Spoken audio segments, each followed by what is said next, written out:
Welcome back. I'm Meg Dendler, and we're continuing our read-along of Why Kimba Saved the World. We're on chapter 19 now. Questions still unanswered. That evening, Kimba was alert to exactly when Mama went into her office in the evening. This time, she beat the beast to the door. She watched closely as the special computer screen appeared, and then watched especially closely as Mama's fingers flew over the keys, typing in the special code word. Thankfully, the first line was already full of letters every time the screen appeared, so there was just the second line of code to learn. Kimba had not realized how many times a day Mama went in and out of this Facebook place. Each time, the white cat watched carefully. Sometimes it was hard to tell anything, but sometimes, like if Mama was on the phone while she was typing, she would move slowly or only use one finger, and then the keys were easier to spot. Each time Mama typed, Kimba caught a couple more keys, until by the end of the week, she recognized the pattern. It was only a few keys, but they were the same each time. She had it. Kimba had the code. She could fulfill her mission and be an honorable member of the race of cats, but hesitation and concern were starting to creep in where excitement and pride had been before. She still wasn't sure how all of this invasion stuff was going to work and what it would mean to her and to her family. She was going to have to find a way to be sure her family would be safe without sounding like a scaredy cat. On that seventh fateful day, Kimba was not sure how to make her report. There had been a human in the house all day, so there had never been a moment for contacting Regalis. Now it was already evening, and there was not much time before everyone went to sleep. With the bathroom mirror so close, it would be impossible to contact Regalis once Mama and Daddy were in bed. She saw her moment when she heard the jangling noise of the beast's special walking collar from the kitchen. Then she could hear Mama's normal, going for a walk baby talk conversation. "Do you want to go for a walk?" was followed by the beast whining and leaping and dancing around the kitchen like a big fool. "Do you?" More dancing. "You do?" More dancing and whimpering. He's a disgrace, Kimba thought. No cat in her right mind would drool and leap around like a crazy creature over a chance to get hooked up to a spiky collar and dragged around the town on the end of a leash. It was all pretty pathetic. The beast didn't seem to care. He went crazy over this whole walk thing. Kimba heard him bark and smash into something in the kitchen, doing his wild "I want to walk" dance. Mama laughed, and Daddy urged them out the door.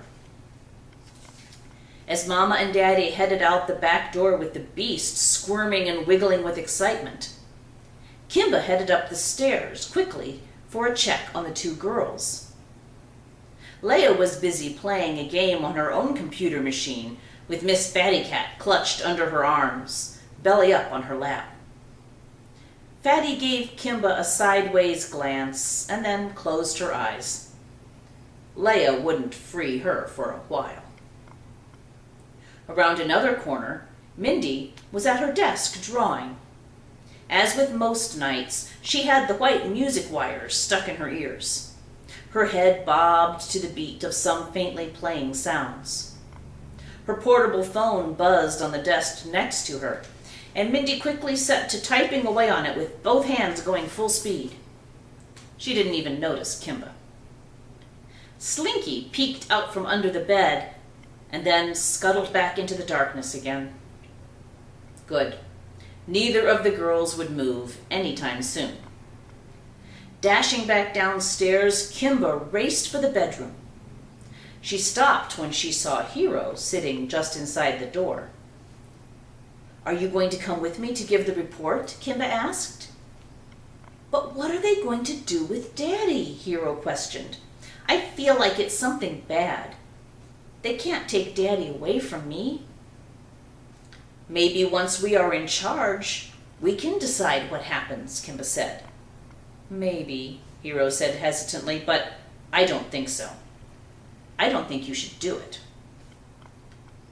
Kimba hesitated at Hero's uncertainty. She was usually pretty laid back, but this time there was urgency behind her words. You just don't know what you're getting into, Hero said firmly. Well, let's find out. We need to hurry, Kimba insisted. Mama and Daddy will be back soon. With that, Kimba scurried past her reluctant sister and leapt nimbly onto the counter. Left alone, Hero spotted a stray bug that had flown in when the door was opened. As easily distracted as usual, in a flash she was off after it in the opposite direction.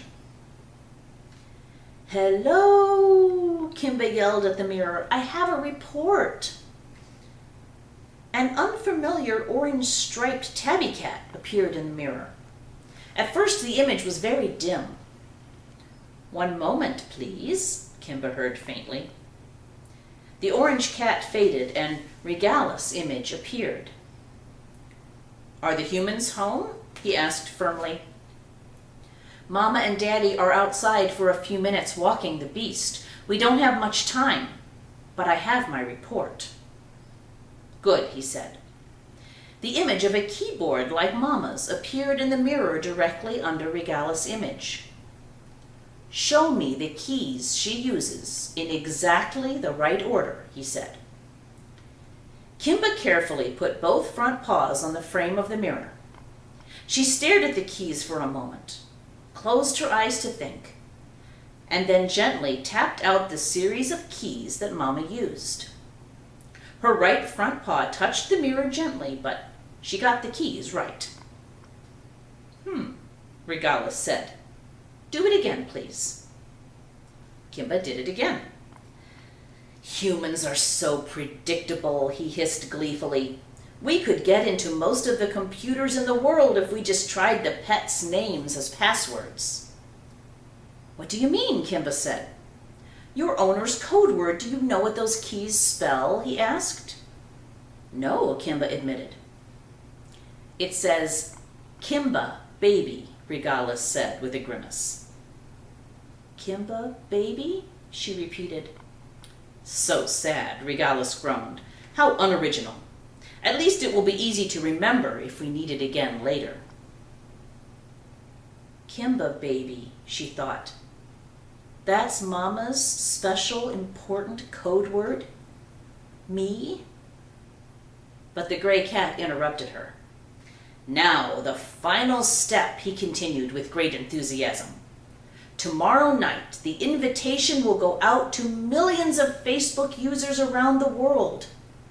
Once the humans are asleep, all you have to do is put in the passcode into the line to get into the system. Once you are in, on the very first page, you will see an invitation to Cats Are Awesome. All you need to do is use the mouse to click Yes to attend this event. Then we will know that you are in the system. A friend request from me, Regalis, will follow. You'll see it up on the top of the page. Click on that request and hit Accept. That is all you will need to do. With access to this account and the millions of others like it around the world, we will have everything we need to complete the invasion. Remember, you will see this phrase, Cats Are Awesome, in the upper corner of the screen. An example of the Facebook page with this invitation in the corner shone brightly in the mirror reflection. Use the mouse to click Yes to the invitation, and then we will send the friend request. Accept that request, and your noble mission is complete. You will be a hero to cats across the galaxy. You, Kimba, will be part of a grand and noble effort that has been going on for hundreds of years. You will be able to stand with pride alongside cats everywhere who have worked together to bring about this amazing plan." Regalis' eyes gleamed brightly, and his whiskers twitched in excitement, anticipating the success just at hand. Kimba even thought she heard the sound of other cats off in the distance, maybe with him in the room, cheering. "Do you understand what you need to do?" he said, staring at her intently.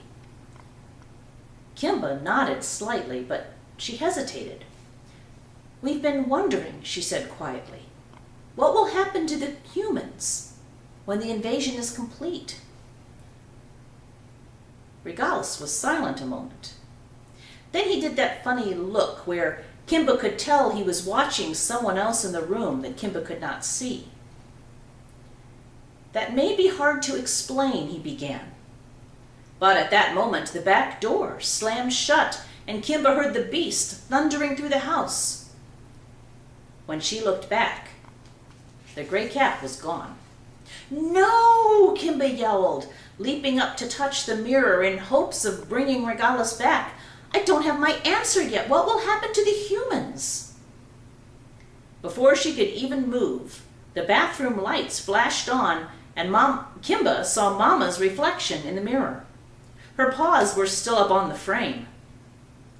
"You silly pink-eared bunny," Mama said. "Are you playing with the mirror again?" Before she could react, Mama swept Kimba up in her arms and gave her a big kiss on the top of her head. She cradled the white cat in against her. "Oh, my beautiful Kimba baby," Mama crooned. "I love you so much." As Mama cooed at her and scratched under her chin and rubbed the top of her nose, Kimba felt an unconscious purr rumble up from deep in her throat. Part of her wondered if Regalis was still watching from behind the mirror. The other part didn't care. "Kimba baby," she thought again. Mama's special, super important passcode word was her.